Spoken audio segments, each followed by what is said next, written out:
আসসালামু আলাইকুম সবাইকে। আজকে সমোসা র্যাপ দিয়ে একটি ভিন্নধর্মী স্ন্যাক বানানো দেখাবো।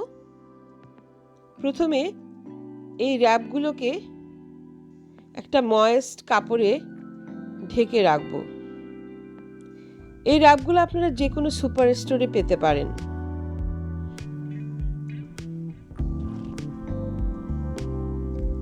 এখন মাঝখান দিয়ে সমান করে কাটবো।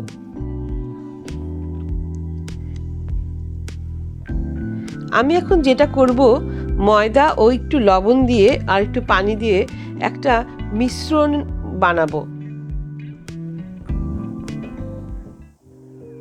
এবং সেই মিশ্রণটাকে এই র্যাপের উপর স্প্রেড করে দিব, কারণ যাতে এটা সুন্দর করে বাইন্ড হয়ে থাকে, মানে বাইন্ডিংটা যাতে মজবুত হয়, সুন্দর হয়, না হলে খুলে যাওয়ার সম্ভাবনা আছে।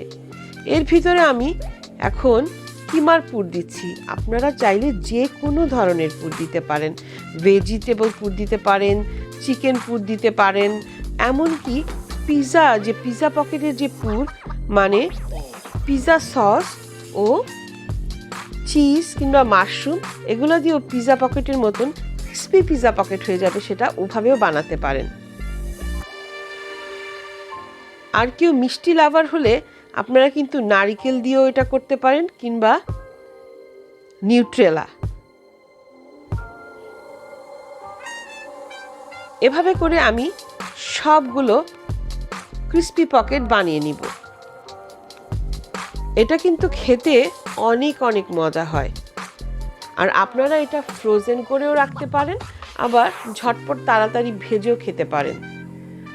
হঠাৎ করে মেহমান আসলে এটা পরিবেশন করতে পারেন।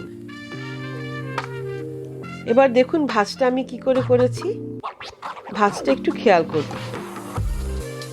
এখন আমি ব্রেড ক্রামে এটা গড়িয়ে নিব। ওই যে ময়দার যে গোলাটা করেছিলাম, এইটার মধ্যে এখন আমি সেই পকেটগুলোকে একটু গড়িয়ে নিব, তারপর বিস্কিটের গুঁড়াতে দিব। একটু খেয়াল করুন, দেখুন সেই ময়দার গোলার মধ্যে আমি এখন সেই পকেটটাকে একটু ভিজিয়ে নিলাম। এখন বিস্কিটের গুঁড়ায় গড়িয়ে নিচ্ছি।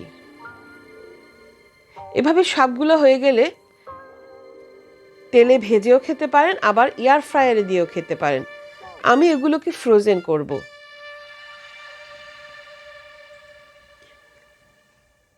তাই বেশি করে বানিয়ে রাখছি। আপনারা এটা ঝটপটও ভেজে খেতে পারেন। আর আজকাল সবার বাসায় কম বেশি এয়ার ফ্রায়ার আছে, তাই এয়ার ফ্রায়ারেও এটা ভেজে খেতে পারেন।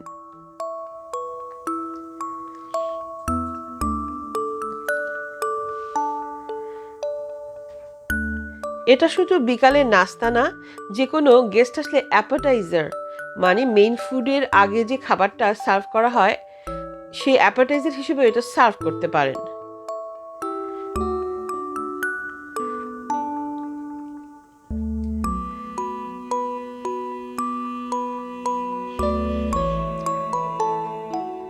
আগেই বলেছি, এটার ভিতর আমরা ভেজিটেবল পুরো দিতে পারেন, যেমন মটরশুঁটি, গাজর, ফুলকপি, আলু, বিভিন্ন মৌসুমি যে ভেজিটেবলগুলো আছে।